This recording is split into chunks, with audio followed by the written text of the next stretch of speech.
or tell you. Welcome, everyone, to our Resilient, Wild, and Unstoppable interview series. And as you can tell, Sam and I are just having fun and conversation, and we almost didn't hit that record button. So I want to introduce you to Sam. She is this bubbliness, this joy, this happiness, and I think she might share some information that you may never have heard of because it's never been brought to your awareness.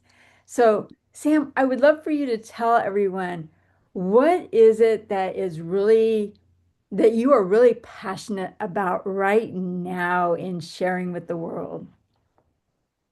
Good question. So, why don't I start with the story about why I am sharing now? Because I went dry for a couple of years. I have been a prolific writer and author and speaker and host and yada, yada, yada.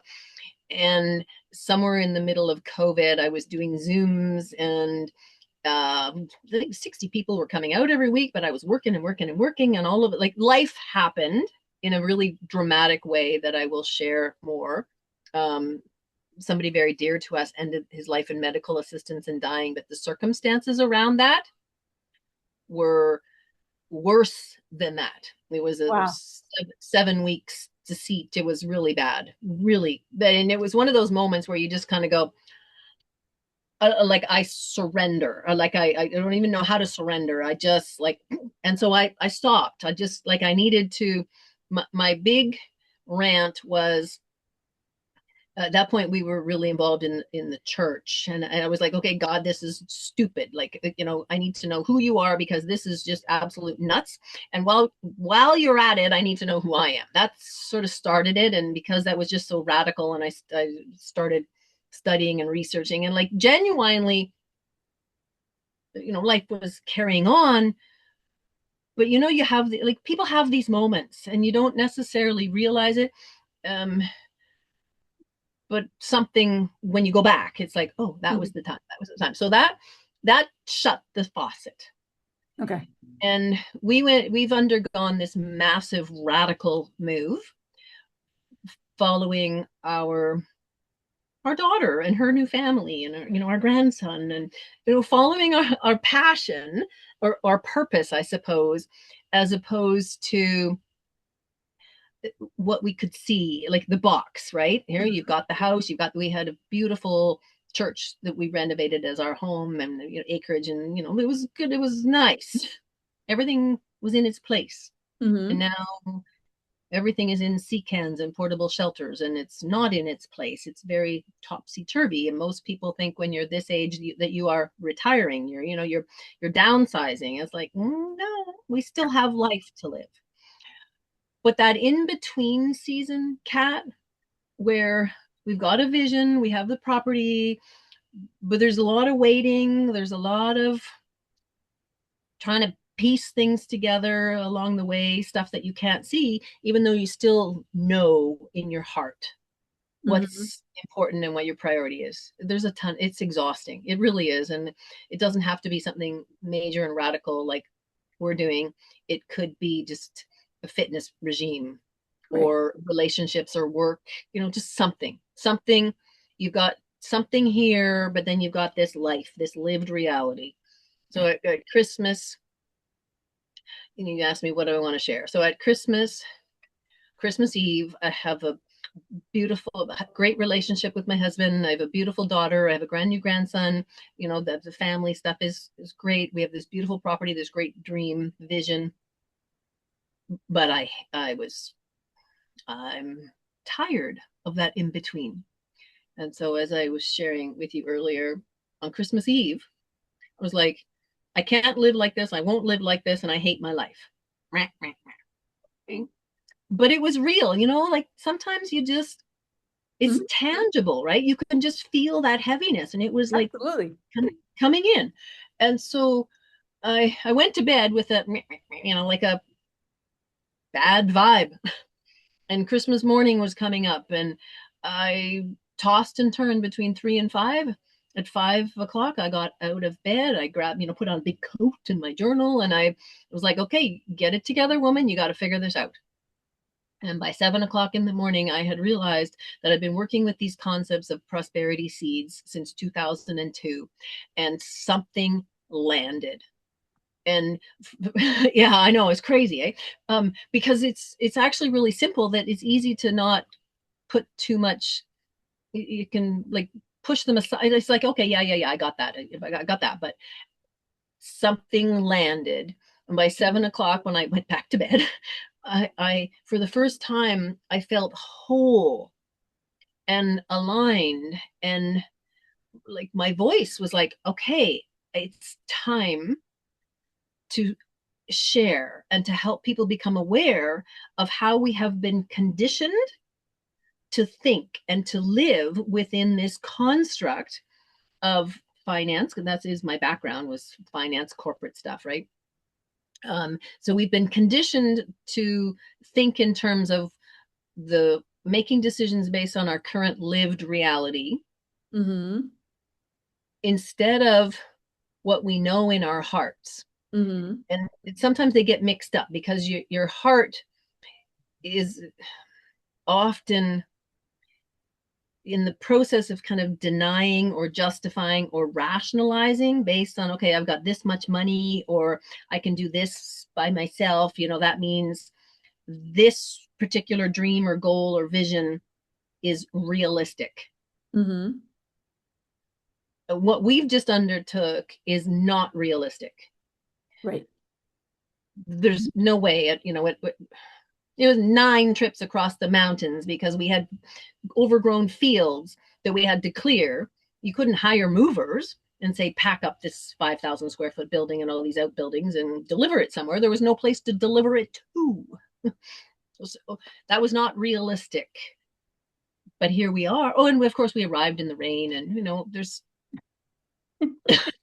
yeah, there's some stuff on YouTube that every once in a while I think, oh, I should go back and look at that because it's only a year ago, but it seems so radical when I think about it.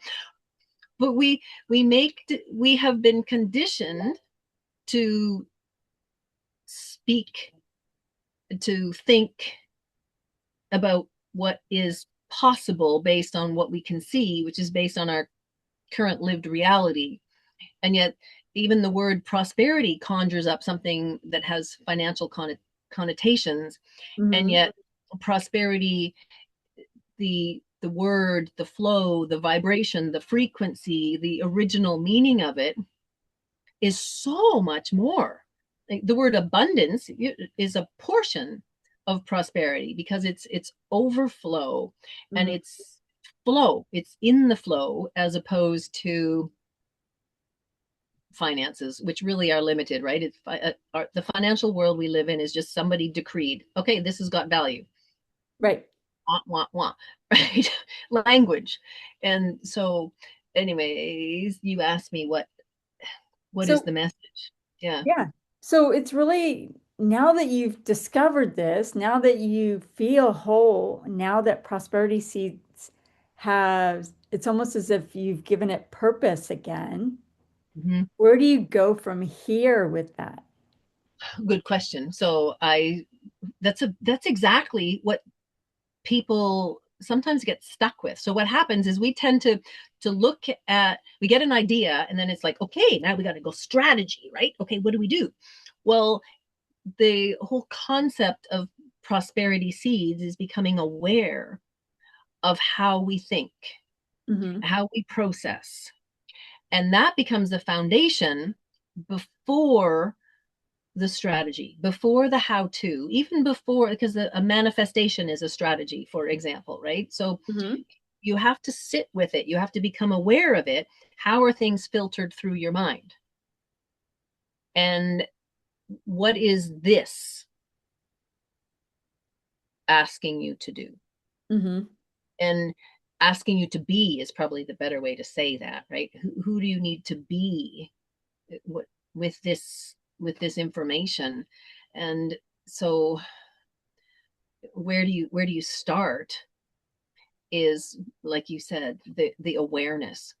but not just Absolutely. the awareness of where you are, but the awareness of how we think, how we got here, how we filter information, and then move forward as we are drawn, as we are inspired versus motivated, right? Motivated is more of a push. Oh my God, I got to pay the bills, or, I got to lose weight, get into shape. I gotta. That's more of a motivation versus an inspiration. Hmm. Oh, that would be so beautiful. And oh, I'd love to do that. Like something that gets you out of bed in the morning, and you want to be with great people, and the alignment, right? Something that you're aligned with versus something that you try to make happen and try to fit into some sort of a box. So I was just saying that how did I connect with people is you connect through alignment. And you said, how do I, I feel whole. What was the first thing? It's like, okay, well, you do go to now what? Yeah.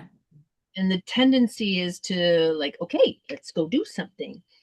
But when you sit with it, and I'm not talking about sitting for hours and meditating and just kind of waiting. I'm talking about just wait until it lands here so that you're bridging your current lived reality with what you feel in here by by letting your mind kind of make the connection. Hmm. And so it's okay, let's make a phone call and we'll start from there, and being committed to not pushing but to staying in that alignment, like we were talking about. Like, you can feel an alignment. You can feel when something is um, you can feel when it's connected Right. versus when you're like, okay, I got to get something done. I think that's the message that I'd like to invite people to participate in, Kat, because it's it's not complicated. We can make things really complicated, but the whole concept of prosperity seeds is, I can tell you exactly what the process is. It's not a big deal. Making these inventories of different categories, and I can say, hey, go do it. It's the process of doing it where you realize where you get stuck, where you block, where you judge versus when you flow, and Yeah. everything kind of comes together. And that's the beautiful message that needs to be shared as kind of a foundation, because Awesome. right. um So if you came across somebody that was in that same space that you were in Christmas Eve, mhm. what would be the one or two golden nuggets of information you would tell them to get them over to the other side of, That's actually really easy. So first of all, you need a pen and you need a paper. You don't need your computer, you don't need your phone. You need a pen and a paper, something that you can write with. And it might be scribbles, but something that visually you can get from here out your hand onto a piece of paper that you can then come back in through your eyes. And we have to start with where you are. So where I was at Christmas Eve wasn't rational really, but it was my felt reality based on what my mind was saying. I i wanted my house and I wanted my stuff and I wanted to be warm and just sit in front of the fire and have a Christmas tree and be able to have people over, like the whatever the story is you tell yourself. So I had to start with what so many people say is, okay, what do you have right now? What are you grateful for? And I realized in 2002, when I first started working with these concepts, that we tend to think in terms of desire. Okay, yeah, I desire my fireplace back. I desire my furniture. I desire to have a Christmas tree. I desire to have, like, all of those things I desire. But from my current lived reality, I was operating from a lack. And that lack was causing, it created an opening that was this disconnect, yeah. right? It was operating from a place of scarcity. So the first thing is gratitude. And it's easy to say, I'm grateful for this, I'm grateful for that. But when you create a very large inventory, and I start with 100, get to 100 things you're grateful for, and they have to be written down, and then just watch what flows, where you get stuck. And then once you've got your 100, then you go back and you say, okay, why? Who else is impacted by this? How does this make me feel? And that's basically what I did. I got my journal because it was like I hit myself over the side of the head, because what am I going to do, right? I can't live like this. I won't live like this. Well, there's only one other option if you really let yourself go there. And that wasn't an option either, right? So, like, get it together, woman. You got to realize the foundation. And so there are now 7 of these these inventories. The first Wow. one is gratitude. The first one is gratitude, and it has to be gratitude. Yeah. There's the last one is I am. Ooh. Oh yeah. Yeah, that one's really, there's another one on income. The income one is quite radical for people, but you don't start with those ones. You have to start and build up, because in many ways, we're talking about a nervous system alignment and a nervous Hmm. system, um, like not a shock, but just like it's a gentle, okay, I'm stuck at 12, you know, but I got to get to 100.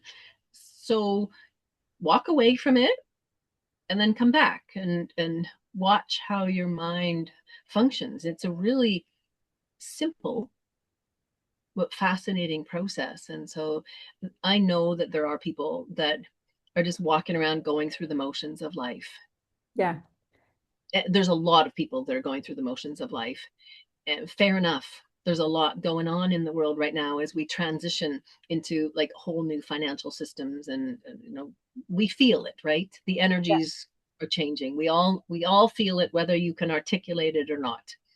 And so starting with what's solid, which is your feelings. We've been taught to minimize our feelings, right? But starting with that, because that is your reality.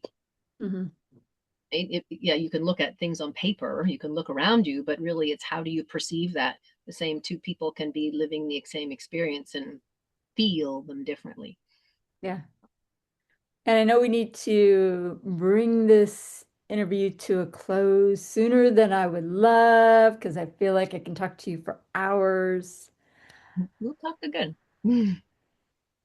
Any last words before we bring this to a close? I call them treasures. It's unveiling the treasures within. And when the interview is posted, we'll post a link with a coupon code for people to try it. It's not so you can't push it. You just have to sit with it, and because you're unearthing lifetimes of neural pathways, Yeah. and you just never know, right? Everybody's going to approach it differently, but I know from over 20 years, however many that years that is, I know from working with people with the concepts for over 20 years that the results are not just radical. They Once you know something, you can't not know it. So it's like if you have a neural pathway that's like this, and all of a sudden now you just like slightly twist it doesn't go back. It's like once you know something, you can't not know it. And once you know something about yourself, you can't not know it. Yeah. And so I'm just try it, because those are the treasures within. And I subtitle the collection, it's a field guide to revealing the treasures within, living in harmony with your true self. Awesome. Thank you Yeah. so Thank much. you for having me. Let's carry on the conversation.